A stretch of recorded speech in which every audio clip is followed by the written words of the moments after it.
Randall John Domenico. We're ready to educate people. It's about the good, the bad, and the ugly. No bullshit. The real deal.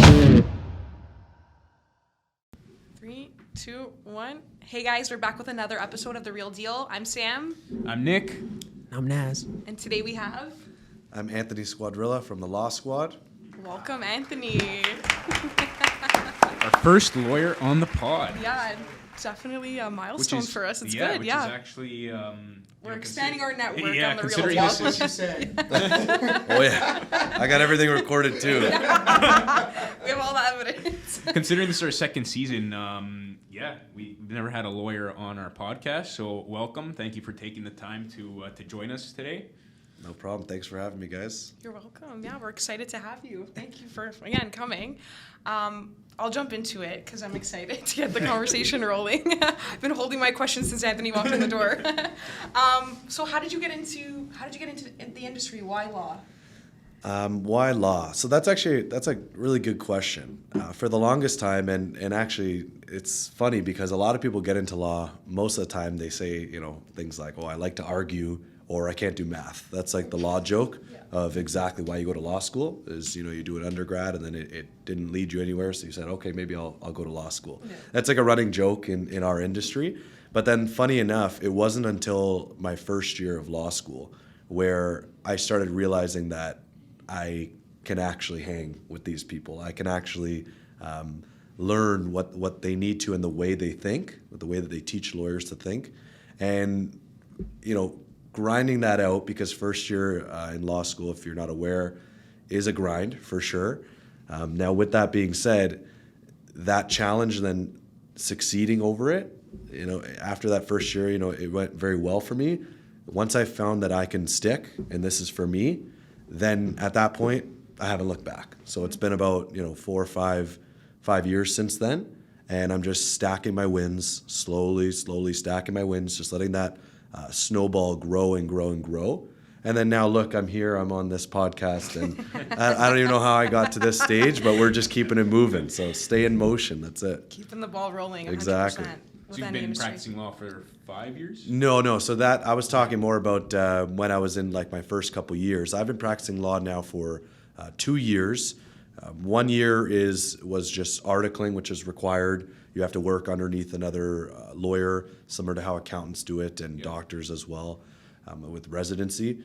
And then now after that, I was practicing for a year as an associate lawyer in Vaughan. Mm-hmm. And then, I had this feeling inside that maybe similar to how you guys have felt at one point, where I just wanted to take the next step. I just wanted to do something a little bit different. So this catches a lot of people by surprise, but I just moved on and started my own firm. I thought it was the best move for me personally. Nothing to say about working for another firm. There's nothing wrong with that. But for me personally and my energy and my character, I really needed to be in control of my own time. And I haven't looked back. It's been great. It's probably the best decision I've ever made. Yeah. Good for you. Yeah, that's awesome. So now that you've opened up your own practice, how's your experience so far being independent and dealing with your clientele in the industry? How's that going? So it's a different type of, definitely a different type of stress or a different type of work. When you're just as an associate, you're in an office and, a partner or your boss will give you files to work on. You put your head down, you work on those files, and that's it. But now, after talking to many lawyers before I started, they told me, be ready, because once you start your own practice, 30% of the time you're a lawyer, 70% of the time you're a business owner. It's the same as any entrepreneur. Yep. I have to worry about my marketing, my staff, customer service, obviously, is acquisition, and then maintaining that relationship. First of all, making sure then that the legal aspect is taken care of. But there's just so many other elements that, not that I wasn't prepared for, but just that's the whole fun of starting a business, right? Yeah, those challenges. I think you learn as you go, right? And you take on new challenges and new obstacles as you go, and that's how you familiarize yourself with the process, and you get better every day, I'm sure, right? The one thing I remember that many senior lawyers have told me is that you're going to learn something new every day. Like, I'm not sure how other areas are, like other professional industries, but in law, they tell us that you will never know everything. You'll never know how to handle every single situation. But then what you do is you're just using your prior experiences and what you've learned.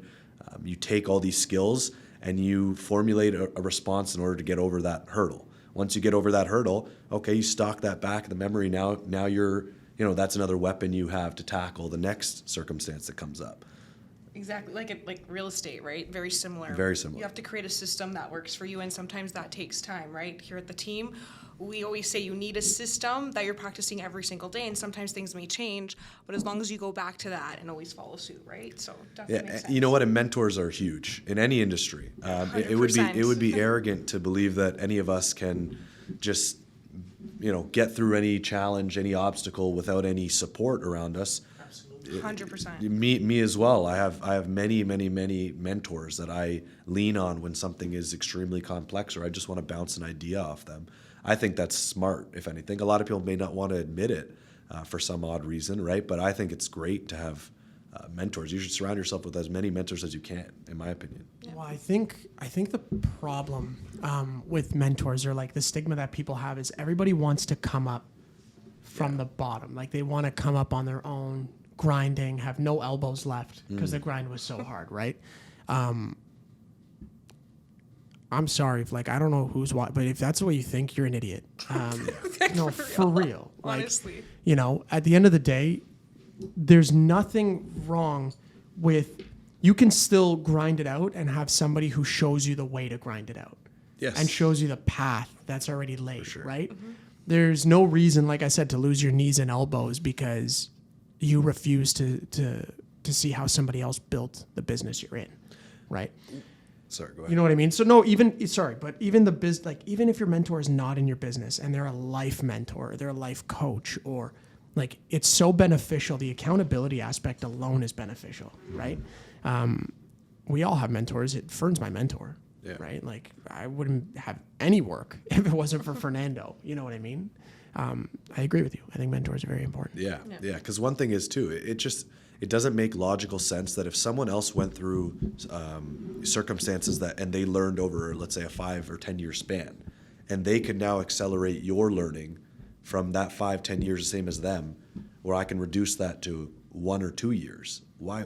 It logically makes no sense. Yes. I would Work obviously smarter, want not harder. to. Yeah, Smarter. why would I Exactly. not want to reduce the time it's going to take? Correct. So I don't know. I think everyone should be searching for it. Of course, the come up, to your point, that is a big point. But again, then that goes back to ego, It's ego. right? It's Egos, ego, yeah. which we try and separate. And from I also think business. you have to look at it from the standpoint of how long do you want to be in your business, right? Do you want your ego to come before you, or do you want to go further with the team? Because I know from my personal experiences that I've gone further with my team, and I will go further with my team, right? Well, I think in both of our businesses, ego is a big killer. ego is very, very, I guess the word would be prevalent in our businesses. Realtors might be the most ego-driven people in the world, far beyond the reaches of lawyers. We have way bigger. I could egos probably than you argue. guys. I could probably argue with you. I know you like to argue. Probably know some, yeah. But dispute right now. Let's do it. yeah, no, I really do. Listen, we do have egos, right? I think it comes with the territory of what you're handling. I think the business aspect, when the ball gets rolling for a lot of these people, they forget where they come from, and the ego takes over, right? And then you refuse to have help because I know what I'm doing, I know everything. And then when you get caught and you look around, right? You get caught in a corner, you look around, ain't nobody digging you out of that corner because you're all alone, 100%. all by yourself. Such a good point. It is. Yeah. I have even a broken clock is right twice a day. So I have a few of those every day. Naz with the inspirational quotes keeping us going. That's right. So what are some of the challenges you faced, maybe from your schooling point all the way through to developing your business and your brand? Even as a young Young law professional. firm owner. Yeah. Well, I could actually go on a pretty big rant. I don't know how. Yeah, we have time. We got time. Okay, Take so the stage. so you know what? Funny enough, and now it may look different, looking at me now versus, but my whole journey, and I have some very close friends who can attest to this. Some great ones from law school for sure that can attest that Well, here, I'll even take it back even further. So I went undergrad at York University, close by. It was in a degree, law and society, which, no disrespect to anyone that's in that degree. However, there's just not many doors it can open on its own, which is fair to say, right? There's no argument there. So then I wanted to go to law school, of course, as the next step. I applied to every, Ontario school I could. I applied to everywhere under the sun, even if I didn't even meet their qualifications, because I believe that, well, if it's already a no, I want to get that no. I'm not just going to take no without even making the application. I just thought that was nonsense. So I applied everywhere here. The Ontario schools are very difficult to get into. There's approximately, 200-300 candidates and 3,000 applicants each year. So just by a numbers game, it's very difficult to break into there. And I'm not going to lie, my form of success has never been strictly, school-based. I've never been like an A student per se. I've always had other tools that I use, but I've always been more of like a B+, A- type student. So I didn't get an acceptance from anywhere in Ontario.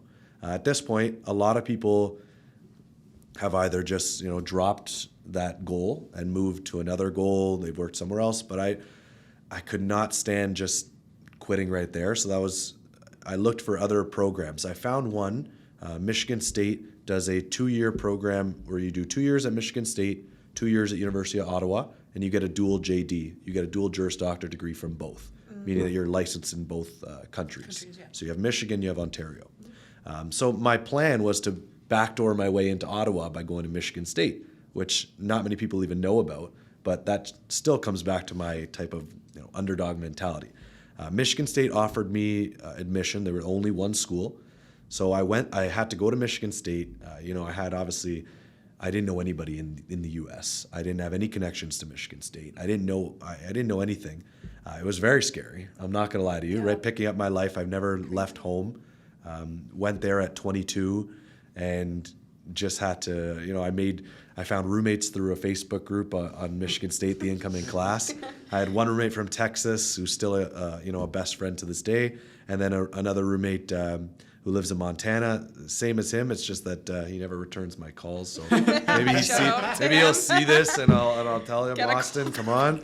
But he's busy, so that's fine. And then what happened is that going into Michigan State, funny enough, we had the way that it works in law school is you have 100% finals. So there's no assignments. There's nothing throughout the year that you do like tests that are 20%, and then a final. It's your very final at the end of the semester is 100% of your grade. So everything you're learning up until then, you just have to store it all in. You have to understand it perfectly, and then you have to get ready to perform on the final day. Okay, that's it. It's sink or swim, and you could have been doing great in all the classes. But if you don't perform on that day, you get anxiety, you get nervous, you get scared, you don't pull that information. Well, you've just now your grades, they're huge because your jobs are reliant on those grades. Your summer jobs, they look at your GPA. Yeah, that makes Okay? sense, yeah. So what happened was my contracts professor, he does like a small assignment worth 10% of your grade. Okay? He's one of the very few. I was one of the 5 individuals that failed this first ever assignment, okay? I failed it. I did awful. I'm not going to lie to you. It was a big introspective moment, though, because I'm thinking, do I belong here? Am I able to get through this? Are these students all really that much smarter than me? I remember that specific night in the library by myself, and I just said, and I could talk in third person, but I said, Anthony, like that's it, Anth. Every day we're waking up, 5, 6 a.m. I'm reviewing all my notes. I'm rereading the readings. I'm going to make sure I understand this stuff. I killed myself the rest of that first year. I ended up getting an A in every class, including that contracts class. So on the final, I must have slapped it. I ended up earning a 75% scholarship to Michigan State for the remaining amount of years. I finished 18th out of 200 and I think it was 240 was my class at the time. So it ended up leapfrogging me. Now I can get that. I obtained those jobs in 2L. That's your second year. From then, I just realized that, hey, maybe it wasn't about I wasn't intelligent. It's just I wasn't approaching it the right way. I needed to make a method that works for me. So what I did is I just treat everything like a sport. I'm a huge sports guy. I've grown up in all team sports. And then now in this, I just treat law like my sport. So, you train the same way as athletes train. It's a practice. I'm learning every day. I'm working on it. Coming then to Ontario now, I've graduated. There were not many jobs out there for me for articling. The way I found my articling job, and this is against what they advise you to do, but I DM'd on Instagram every partner I could find. That's awesome. Which is unheard of for lawyers. Lawyers are probably listening to this saying, you're supposed to follow the application process, you're supposed to do all that. But my point is that everyone's following the application process, I'll be that one black sheep that just goes, I'll stand out and go the other way. Even if I had to go in person to law firms and ask just to meet with someone on the spot, this is completely unheard of. You're supposed to follow the process. You're not supposed to annoy these firms. You're supposed, but in my opinion, I'm gonna annoy you. I really am. Yeah. I'm gonna annoy you because I got to get my foot in the door. Face, yeah. Exactly. It actually ended up working out. I got my articling job through an Instagram DM. So awesome. That's I find Instagram I find opens rare, doors. right? I say this, guys. That's what I mean. So I found it through there. I tell every law student, you got to follow the laws, but not the rules. Okay, that's like an Arnold Schwarzenegger line. Follow the laws, but not the rules. The rules are there. Yes, you have to, make sure you're obviously using common sense. You're not. They're meant to be bent. They're meant to be bent, right? But you'll only get places in life if you follow statistics. I probably should not have made it through, should not have gotten that job because technically based on my GPA, based on where the degree was. But I said, well, if I want to get around those statistics, I have to do something that, is obviously different and rare, Not unique, traditional. You have to not be outside the traditional. norm. So Yeah. sometimes it's what it takes. And then, ever since then, now I'm here, right? So I used that job, got my experience, and then now opened up my firm. And I'm sure that's what sets you apart from the rest of people in your field too, is that you're working outside of the norm. You're using new methods in your law practice that maybe we wouldn't see in any other firm. So maybe tell us about some of the things you're doing now, that untraditional way to make yourself stand out. Yeah, so a really good point is that what I found in the industry is it's very rigid. It's we do things one way. We don't want to continue doing it that way. But I come from a sales background, and I know that customer service in every industry, that's your driving point. That's your selling point. You can't ever negotiate you can't be trying to, reduce fees and price shopping because then you'll always be beaten by the next lowest fee. Mm-hmm. Same thing in real estate, same thing with everyone. You have 1% commission agents, which I know rubs other agents the wrong way. And it's the same principle. It's the value that you're going to give. So one thing that I do at my firm, 100% is approachability, availability, and customer service. I want every single client to feel that. What I always tell them is, it's not a one-off transaction that I really care about. I want to have you as a client for life. I want to do so well with you that we can get your family involved here. Your family can come. We can work on your wills and estates. It's not just the real estate. Oh, you want to start your company? Perfect. I do startups all the time. Let's get your corporation set up. Let's get your shareholders and your shareholders agreements and whatnot. So my whole goal is just to, when you create that, if it's a warm atmosphere and they feel they're appreciated, people are more than willing to give you more business and 100%. willing to come back to you because of a good experience. I can relate to that.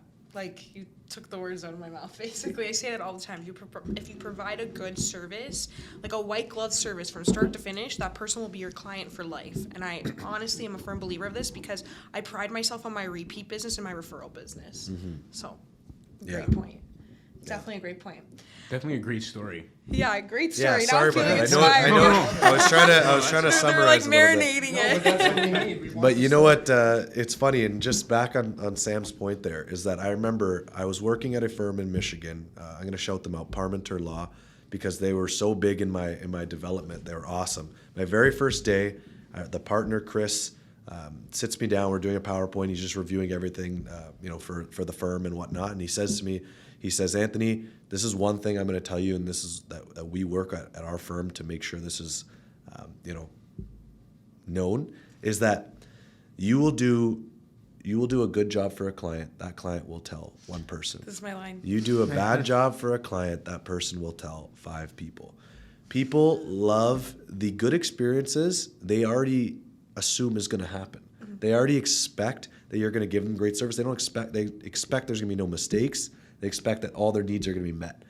When you don't do it, and all of a sudden your service is bad and you make careless errors, that person is going to tell way more people than if it was just a good job. It's just nature of the business. It's nature of human conversation and gossip. We love to talk about those experiences and, oh, this guy did this to me and whatnot. Yep. So that mentality needs to be at the back of your mind, that you need, in any industry, you need to be wary of the service you're giving your clients. So true. Yeah, you can't treat them like a number. Exactly, and real estate goes hand in hand And that's with something that. we talk with our team a lot, is the service and the value that you have we to provide. offer people, right? Like, it doesn't matter if that client's going to be your client today or in 10 years. It's always about building that relationship and keeping those doors open, right? You want to make people happy at the end of the day.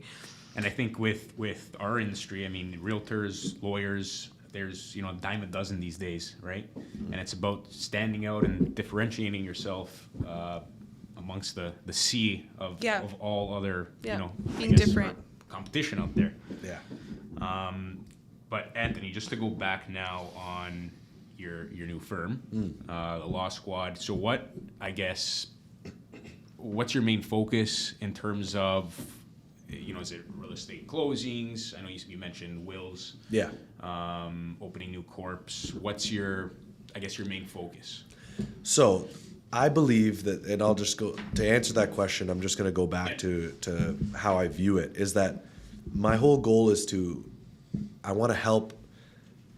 For instance, let's take it back a little further. If you look at Bay Street, most of their main clients are big corporations, multinational corporations. That's not the type of work that I'm necessarily focused on. What I want to do is I want to focus in on the GTA, Toronto, and obviously surrounding regions. I like helping families. What they do is everyone is on this track of life. We're all playing this game, okay? We're playing this game. How much you know, which is where your lawyers come in, can help you move from point A to point B. So my whole goal is, how can I help individuals go from point A to point B? A lot of times people invest through real estate, and that's how they make most of their net worth. So that's fine. So I'll help from A to B. But then if we need additional, agreements, sometimes you come in with investors. We need joint venture agreements. You need co-ownership agreements. The whole goal of what I'm trying to do is to cover those areas that most often are touched by investors and families in Vaughan. So that's going to be real estate. So most often purchasing, selling real estate, pre-construction, refinances, private lending. But then what happens is, now you own all this real estate. Now you own all these assets. Okay, now your estate needs to be dealt with. We're about to enter the biggest wealth transfer of all time in the next 10 to 20 years or so. It's just the way our population's moving, that all this wealth is going to be transferred down.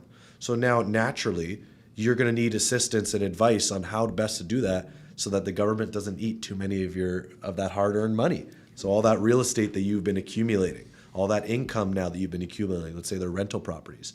Now, what are you going to do with it? How can we best structure it that your generations below you are then going to be, well taken care of, or at the very least, your wishes are now satisfied when you're no longer here, which is a big, it's very big for people. And then that just so naturally, real estate, wills and estates, and then that's why business and corporate law comes in, is because oftentimes the way that people can make this type of income or increase their assets is through corporations, through their companies. So naturally, those three areas will come together, and those are my main focus. As well, I do focus on, and this is a big point nowadays as well, is the family law aspect. And, people moving in together without having cohabitation agreements set out, and it just becomes a mess in the future. God forbid, relationships sour. This is what also needs to be taken care of, because a lot of times you're going to work so hard and you're going to accumulate so much of these assets, but then you're going to be not careless, but just you could have been a little bit more secure with how you were separating business from, love or from your heart, right? It's true. Business from pleasure. Business is from what I pleasure. would I say. didn't want to use the word pleasure. That's why I was trying to find something else. Oh my. Decided Okay, to so listen to- I think that's a segue into Right, our that's a final perfect and segue. my favorite question of the day. What makes you the real deal, Anthony? What makes me the real deal? So I think I'm not sure if maybe this can be discerned from my responses and from how I am, but my whole thing of what makes me the real deal is I'm very authentic. I'm very authentic. I'm not afraid to be myself. That was actually, it was a huge moment for me where I realized that I'm just going to be me. The people that want to be associated with me, they will naturally gravitate towards you. And those who don't, maybe it's not their cup of tea, that's totally fine. There's many other people that can help you. But my whole thing is authenticity. I love giving good news to my clients. I love letting them know that, we're closed on this. We've structured your business here. Everything is good. You're happy. We're happy now. I love that. Even when it's negative, I know how to humanize myself and make sure that if I put myself in their shoes, how would I want to take this information? I think that's just it's a really big selling point for me, that you're not just going to get someone who's going to treat you, as a number, and I don't just see like a dollar sign written all over your face. That's not how I like to do it. I like to leave my mark, and I like people to leave my office after our transactions or any work, and I want them to be genuinely happy that they were referred to me, and genuinely happy that they came to this lawyer as opposed to another lawyer. That's my goal. I like it. There you go. Great I like answer. it. Yeah, great answer. Is it? yeah. Really good. It's all about that authenticity, like you said, going back to your first point there. And that's what we're trying to do here at The Real Deal, just create an Yeah. authentic community where everyone has a platform to share their voice. And we really saw that authenticity come to life with you today. So I'm excited for this now one let's get to some come deals out. sent to me. Yeah, let's work together. No, Okay, this is Anthony, definitely- this was awesome. Thank you so much for your time No, today. thank you guys for having me. Yeah, this was great. We'll have all your details below, but if anyone wants to reach out to you, what's the best way to contact you? So the best way to contact me, and this is another selling point for mine, is that I'm available 24/7. Okay, so I get a lot of business from people from Instagram. I get a lot of business just people through my website, through just emailing me. But again, you can look at my information below. Reach out any method. They are monitored all the time, so Yeah. not to worry. And getting back to people is another big point in real estate, any industry. Yep. You need Millions to are return in your the clients' follow-up. calls. You need to. Yeah. Okay, so I think that's a wrap. Yeah, well, thank you for Thanks, coming on. yeah, Appreciate awesome. your time. Thank you guys. That's The Real Deal, guys. That's The Real Deal.